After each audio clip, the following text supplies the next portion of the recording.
एक समय की बात है। एक छोटे से गांव में दो बहनें रहती थी, मीना और सुजाता। मीना बड़ी बहन थी और उसके कम पढ़े लिखे होने के कारण उसकी शादी एक साधारण किसान विनोद से हुई थी। विनोद दूसरों के खेतों में मजदूरी करता था और मीना दूसरों के घरों में झाड़ू पोछा का काम किया करती थी।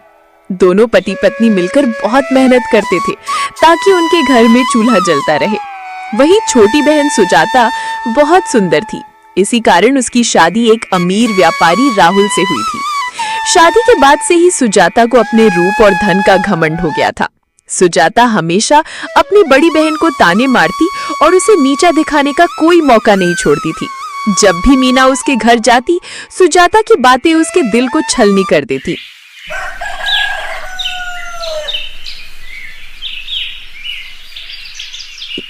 एक दिन मीना सुबह सुबह अपने काम पर जा रही थी, तभी उसे रास्ते में सुजाता मिली।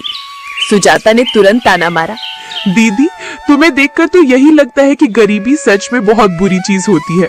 तुम्हारे हाथ तो देखो कितने कठोर हो गए हैं दूसरों के घरों में काम करते करते, और ये कपड़े लगता है बरसों से बदले ही नहीं। मीना ने शांत मन से जवाब दिया, सुजाता, हम गरीब हैं लेकिन मेहनत से कमाते हैं और भगवान ने हमें जो दिया है उसमें खुश रहते हैं।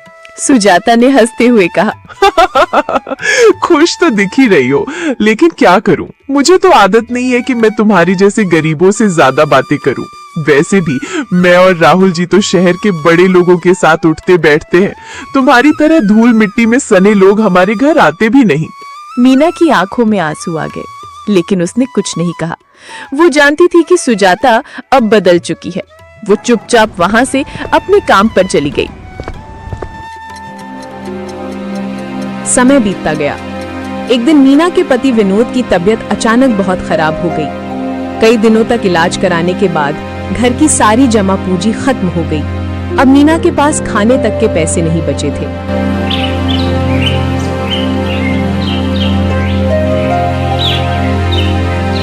रात का समय था।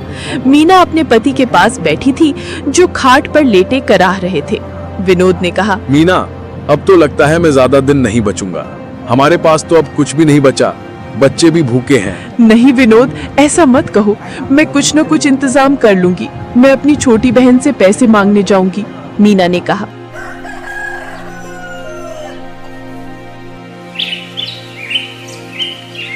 अगले दिन मीना सुजाता के घर गई। सुजाता दरवाजे पर खड़ी थी और मीना को अंदर जाने की इजाजत नहीं दे रही थी। दीदी, आप अंदर मत आओ, अभी अभी पोछा लगा है, फर्श गंदा हो जाएगा तुम्हारे गंदे पैर से। मीना दरवाजे पर चुपचाप खड़ी हो जाती है। ओहो दीदी, क्या बात है, इस बार किस लिए आई हो? सुजाता ने पूछा। सुजाता, विनोद की तबीयत बहुत खराब है, हमारे पास इलाज के पैसे नहीं बचे, बस थोड़े पैसे उधार दे दो, हम बाद में चुका देंगे, मीना ने गिड़गिड़ाते हुए कहा। ओहो दीदी, कितनी बुरी बात है, लेकिन अफसोस, अभी तो मेरे पति सारा पैसा लेकर गांव की जमीन खरीदने गए हैं। तुम पहले आती तो शायद कुछ मदद कर पाती, मीना ने कहा। लेकिन सुजाता, तुमसे थोड़ा बहुत तो मिल ही सकता है। अरे दीदी, अगर मैं हर गरीब रिश्तेदार की मदद करने लगी तो फिर मेरा क्या होगा? सुजाता ने निर्दयता से कहा। मीना की आंखों में आंसू आ गए और वो चुपचाप वहां से लौट गई।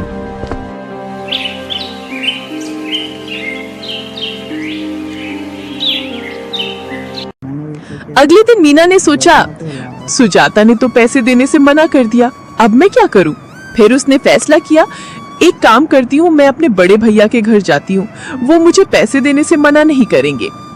मीना अपने बड़े भाई के घर पैसे मांगने निकल गई। भाभी, भैया घर पर है?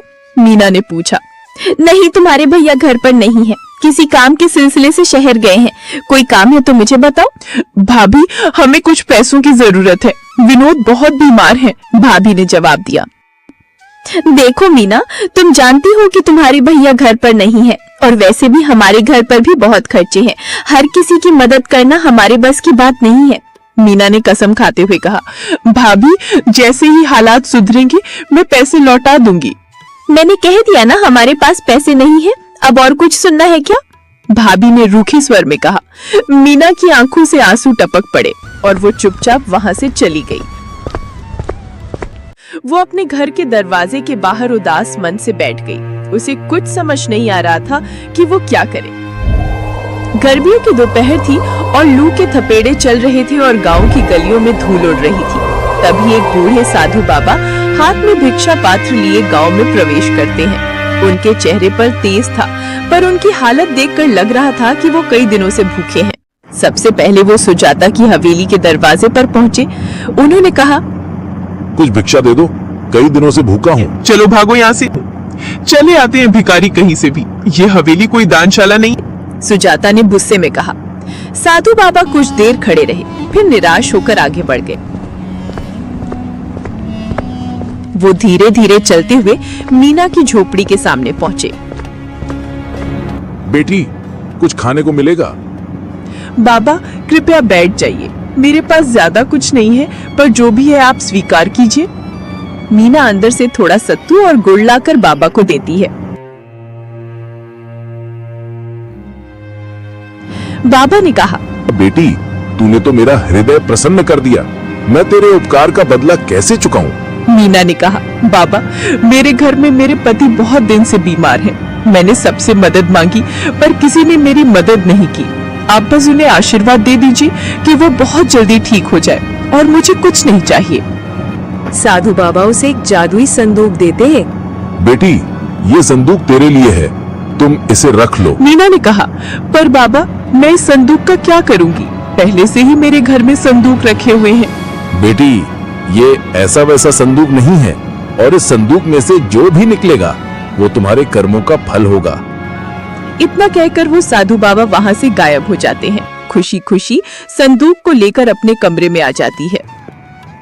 कमरे में आते ही विनोद की तबीयत बिल्कुल पहले की तरह ठीक हो जाती है। अरे मीना, अभी मेरी तबीयत बिल्कुल ठीक लग रही है। कुछ देर पहले ही मुझे बिस्तर से उठने का बिल्कुल भी मन नहीं कर रहा था। अब देखो मैं तुम्हारे सामने खड़ा हो गया हूँ। हाँ जी, बिल्कुल ठीक हो गए हो। अभी एक साधु बाबा आए थे और कह रहे थे कि ये संदूक तुम्हारे घर में घुसते ही तुम्हारे कष्ट को दूर कर देगा, और इसमें से जो कुछ भी निकलेगा वो तुम्हारे कर्म का फल होगा। अरे मीना, वाकई में ये संदूक जादुई संदूक है। हाँ जी, सच में ये जादुई संदूक है। अब चलो मिलकर इस घड़े को खोलते हैं, देखते हैं इसमें क्या निकलता है। मीना धीरे धीरे संदूक को खोलती है। अचानक उसमें से सोने के सिक्के झरने की तरह गिरने लगते हैं। दोनों अवाक रह जाते हैं। हे भगवान, ये तो किसी वरदान से कम नहीं। जी, वो बाबा भगवान के रूप में आए थे। ये देखिए, हमारे कर्मों का फल देकर गए हैं। अब इन सोने के सिक्कों से हम कोई अच्छा काम करेंगे। लेकिन मीना बहुत समझदार थी। उसने तुरंत ये फैसला किया कि वो इस धन का उपयोग लापरवाही से नहीं करेगी, बल्कि एक अच्छा व्यापार शुरू करेगी ताकि ये हमेशा बना रहे। हाँ मीना, अभी गर्मी का मौसम है, तो इस मौसम में हम छाछ, नींबू पानी और शरबत बेचने का कारोबार करेंगे। इस मौसम में हमारा कारोबार अच्छा चलेगा। मीरा ने कुछ सिक्के लिए और सबसे पहले गांव के एक व्यापारी से अच्छी गुणवत्ता का दूध और छाछ खरीदने के लिए गई। सेठ जी, मैं कुछ पैसे लगाकर अच्छी छाछ और दूध बेचना चाहती हूँ, क्या आप मेरी मदद करेंगे? सेठ ने मीना की मेहनत और ईमानदारी देखकर कहा, बिल्कुल बहन, अगर तुम ईमानदारी से काम करोगी तो मैं तुम्हें अच्छी कीमत पर दूध दूंगा। और बाजार से नींबू खरीद लाती है। अब मीरा और उसके पति ने अपनी छोटी सी दुकान शुरू की। पहले ही दिन उसकी नींबू पानी और लस्सी की बिक्री इतनी ज्यादा हो गई कि वो खुद भी हैरान हो गई। अब मीरा का व्यापार चल निकला। गांव के लोग उसकी मेहनत और ईमानदारी की सराहना करने लगे। लेकिन जब ये खबर उसकी छोटी बहन सुजाता तक पहुंची तो वो जल भुन गई। कल तो ये मुझसे पैसे की भीख मांगने आई थी, आज अचानक इतना पैसा इसके पास कैसे आ गया जो ये लस्सी का व्यापार शुरू कर दी? और उसका पति विनोद भी ठीक हो गया। मुझे इसका पता लगाना ही होगा। सुजाता परेशान होकर अपने कमरे में इधर उधर टहल रही थी। फिर वो तुरंत चुपके से मीना के घर के दरवाजे के बाहर खड़ी हो जाती है और उनकी बातें सुनती है। अगर उस साधु बाबा ने हमें वो जादुई संदूक नहीं दिया होता तो आज हम लोग इस मुकाम तक नहीं होते। हाँ मीना, उस साधु बाबा का एहसान मैं जिंदगी भर नहीं भूलूंगा। आज इसी संदूक की वजह से मुझे नई जिंदगी मिली है, वरना मैं बहुत दिनों से बीमार था, फिर भी ठीक नहीं हो रहा था। वो साधु बाबा भगवान से कम नहीं है। अच्छा, तो इसका मतलब इन लोगों को एक साधु बाबा ने जादुई संदूक देकर गए हैं। एक काम करती हूँ, मैं अभी यहीं ठहरती हूँ। इन लोगों के सो जाने के बाद मैं इस संदूक को चुरा कर ले जाऊंगी। फिर सुजाता ने विनोद और मीना के सो जाने का इंतजार किया। वे लोग जैसे ही सो जाते हैं, वो तुरंत घर के अंदर जाती है और जैसे ही वो संदूक को हाथ लगाती है, वो संदूक उड़कर गायब हो जाता है। फिर उसमें से एक गंभीर आवाज आती है, ए मूर्ख लालची घमंडी औरत, धन का घमंड करने वाला सदा दुखी रहता है और सच्ची अमीरी ईमानदारी और मेहनत में होती है। अगर तूने बुरी सोच न छोड़ी तो ये घमंड तुझे बर्बाद कर देगा। ये सुनकर सुजाता के हाथ पैर कांपने लगे और वो वहां से तुरंत भाग गई और ये बात उसने किसी को नहीं बताई।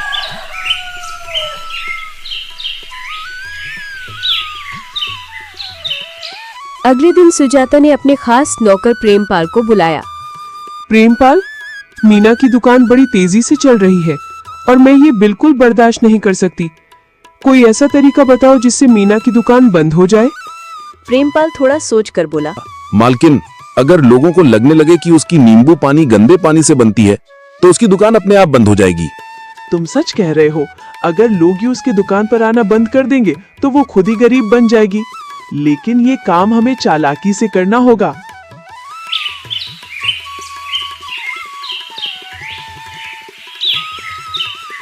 अगले ही दिन सुजाता ने अपने कुछ नौकरों और गांव के कुछ चालाक लोगों को पैसे देकर एक योजना बनाई। उन लोगों को मीना की दुकान पर जाकर लस्सी और नींबू पानी पीना था और फिर जोर जोर से ये कहना था कि नींबू पानी में गंदगी मिली हुई है।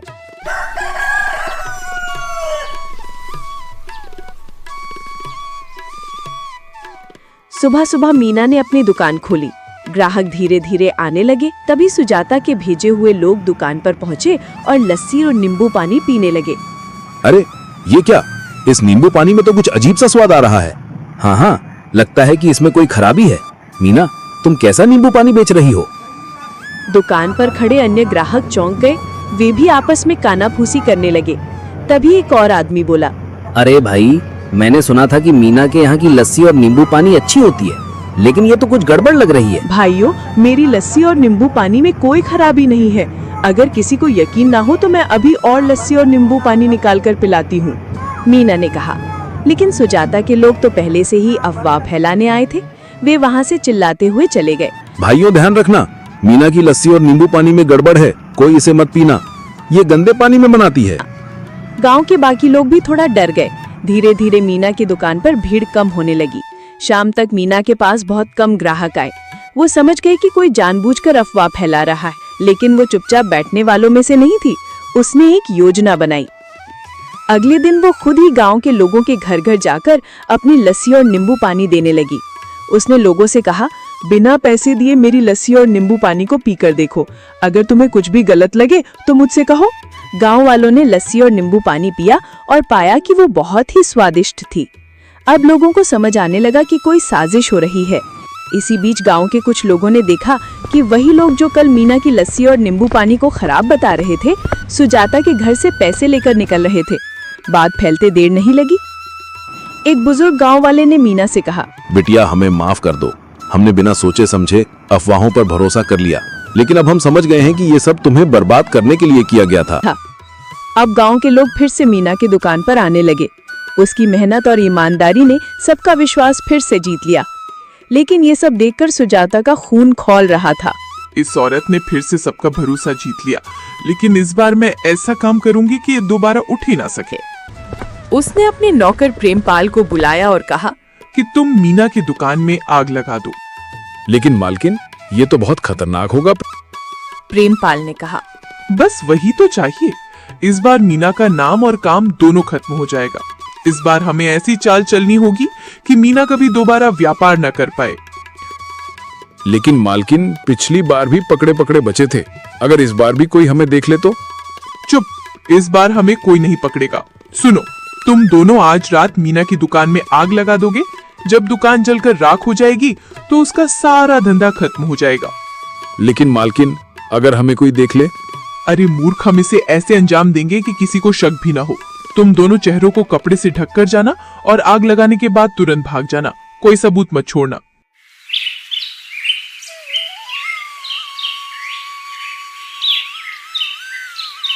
आधी रात का समय था। पूरा गांव सो रहा था। प्रेमपाल और गोपी अपने चेहरों पर काले कपड़े बांधकर चुपके से मीना की दुकान के पास पहुंचे। गोपी ने दुकान के चारों ओर मिट्टी का तेल छिड़का और फिर प्रेमपाल ने माचिस जलाई। जैसे ही आग लगी, दुकान धू धू कर जलने लगी। आग की लपटें तेज हो गई। आग की रोशनी देखकर कुछ गांव वाले जाग गए और शोर मचाने लगे। अरे मीना की दुकान जल रही है, जल्दी आओ। गांव वाले दौड़ कर आए, लेकिन तब तक बहुत देर हो चुकी थी। प्रेमपाल और गोपी अंधेरे का फायदा उठाकर भाग निकले।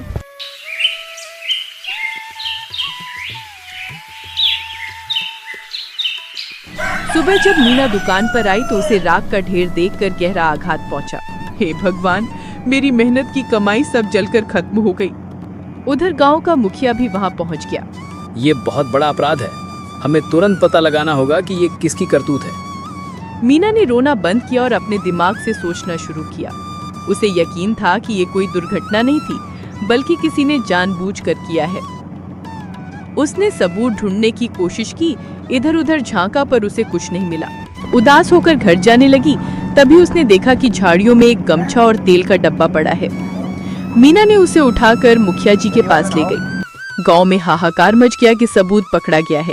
अरे सबूत मुखिया जी के हाथ लग गया है, अब वो जल्दी ही पकड़ा जाएगा कि मीना की दुकान में आग किसने लगाई। हाँ, मुझे तो लगता है कि वो गमछा सुजाता के नौकर का है। मैंने कल उसे ऐसा ही गमछा लिए हुए देखा था। मुखिया ने सभी नौजवानों को गांव के चौपाल पर बुलाया और कहा कि क्या कोई पहचान सकता है कि ये गमछा किसका है। गांव वाले गमछे को ध्यान से देखने लगे। अरे ऐसा ही गमछा तो मैंने सुजाता के घर पे देखा था। गांव वाले एक दूसरे की ओर देखने लगे। सुजाता अब तक शांत खड़ी थी, अचानक घबराने लगी। नहीं, ये मेरा गमछा नहीं है। मुखिया ने अब मिट्टी के तेल का डब्बा उठाया। उस पर हल्के अक्षरों में सुजाता स्टोर्स लिखा था। ये वही दुकान थी जहां से सुजाता अपने नौकरों के लिए राशन मंगवाती थी। मुखिया ने पूछा, सुजाता, मिट्टी के तेल का डब्बा तो तुम्हारी दुकान का है, ये यहाँ कैसे आया? मैं क्या जानूं, कोई भी मेरे स्टोर से सामान खरीद सकता है। सुजाता हकलाते हुए बोली। इधर सुजाता के पति राहुल का व्यापार ठप हो गया था। वो बहुत निराश होकर घर लौट रहा था। वह इस सब से बिल्कुल ही अनजान था कि सुजाता क्या कर रही है। वह आते वक्त देखा कि चौपाल पर भीड़ लगी है। जब वह वहां पहुंचा तो सभी लोग उसकी तरफ देखते रह गए, क्योंकि वह वही गमछा लिए खड़ा था जो मुखिया जी के पास सबूत में मिला था। अब बोलो सुजाता, अभी भी तुम कुछ बोल सकती हो, तुम्हारा सबूत तुम्हारे सामने आकर खड़ा हो गया। सुजाता ने इधर उधर देखा, लेकिन कोई रास्ता नहीं बचा था। गांव वाले भी अब उसे घूर रहे थे। वह घबराहट में बड़बड़ाने लगी। मुझे माफ कर दीजिए मुखिया जी, मैंने ही ये सब करवाया था, क्योंकि मैं नहीं चाहती थी कि मीना मुझसे ज्यादा अमीर बन सके। सुजाता, तुम्हारी जलन और घमंड ने तुम्हें अपराधी बना दिया। तुम्हारी सजा यही है कि तुम्हें गांव छोड़कर जाना होगा और तुम्हारी संपत्ति से मीना की दुकान फिर से बनाई जाएगी। मीना ने मुखिया जी से कहा, मुखिया जी, मैं अपनी बहन को सजा नहीं देना चाहती। उसने जो किया वह उसके अपनी कर्मों का फल है। मैं बस यही चाहती हूँ कि अब वह सुधर जाए। ठीक है, तुम्हारी जैसी मर्जी मीना। सुजाता की आंखों में आंसू आ गए। उसे अपनी गलती का एहसास हो चुका था। दीदी, मुझे माफ कर दो। मैंने जलन में अंधी होकर तुम्हारे साथ बहुत बुरा किया। अब मैं कुछ भी करने को तैयार हूँ, बस मुझे अपनी बहन बने रहने दो। मीना ने अपनी बहन को गले लगा लिया। गांव वालों को मीना की दर्दियाली देखकर बहुत अच्छा लगा। सुजाता को अपनी गलती का एहसास हो चुका था। मीना ने उसे अपने कारोबार में काम करने का मौका दिया। अगर तुम मेहनत से काम करोगी और ईमानदारी से चलोगी तो तुम्हें भी सफलता मिलेगी, लेकिन फिर से कोई चालाकी की तो मैं तुम्हें कभी माफ नहीं करूंगी। सुजाता ने शर्मिंदगी से सिर हिला दिया और फिर दोनों बहनें खुशी खुशी अपने कारोबार में लग गईं। ये कहानी हमें सिखाती है कि मेहनत और ईमानदारी ही असली सफलता की कुंजी होती है। जलन और धोखा हमेशा बुरे परिणाम लाता है।